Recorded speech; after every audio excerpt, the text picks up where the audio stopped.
projet Innovation Factor 4, ce qu'on a produit, qu'on a travaillé un peu ces 8 derniers mois aujourd'hui, c'est un outil de dialogue entre un porteur de projet innovant qui travaille évidemment sur les questions écologiques, qui dit voilà, moi j'ai un projet, je vais changer d'une manière ou d'une autre, je vais changer le monde, voilà, je vais vous faire une promesse importante.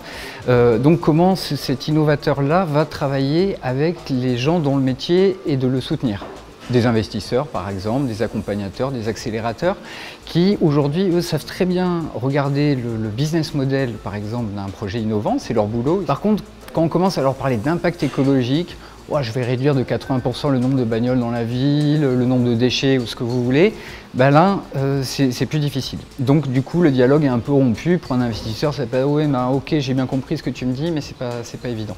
Donc on s'est attaqué à cette question en partant un peu de deux constats, en disant ben ok, il y a toute une partie de l'innovation autour de ce qu'on appelle la green tech qui s'intéresse déjà un peu à ça, mais il nous semblait de manière un peu timide.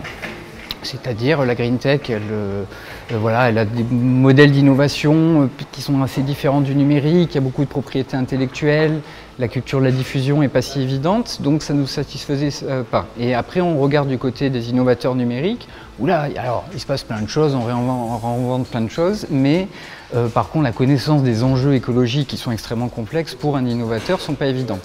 Et donc à la lisière de ces deux mondes, on a vu apparaître un certain nombre de projets voilà, qui étaient un peu au milieu, qui ne rentraient pas dans les cases. Et la première journée de transition au carré, on a par exemple présenté le projet Open Source Écologie.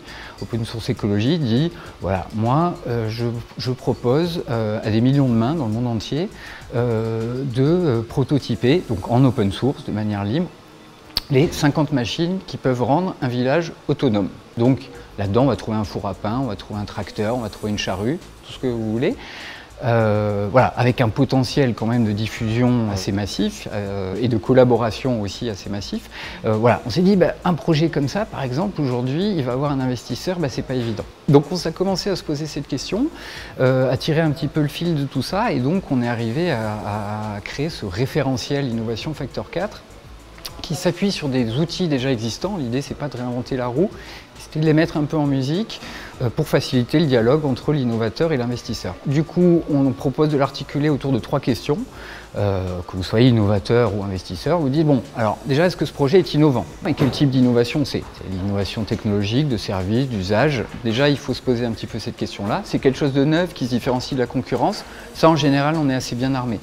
La deuxième question, qui est moins évidente qu'elle en a l'air, c'est de se dire, ok, mais alors comment vous allez regarder ensemble, et ça j'insiste bien, ensemble en même temps, le modèle d'affaires du projet, mais aussi ce qu'on appelle nous le modèle d'impact. C'est-à-dire, ok, si je reprends mon exemple, je veux 80% de bagnoles en moins pour réduire les émissions de gaz à effet de serre, comment je vais m'assurer que cet impact-là, au gré de la croissance de mon entreprise, ben, mes actionnaires finissent par dire « Ah oui, non mais ok, mais ça va à l'encontre du business model, on pourrait gagner plus d'argent, je dis n'importe quoi, en ne réduisant que de 50%. » Donc comment le modèle d'impact reste incrusté vraiment au cœur du projet jusqu'au bout. Et puis la troisième question qu'on propose de se poser, qui est un peu la même que la deuxième, mais plus dans le temps. C'est-à-dire, ok, mais quel est le modèle de croissance de mon entreprise? Mon entreprise grandit. Cette question d'impact, de divergence entre le modèle économique et l'impact va encore se poser.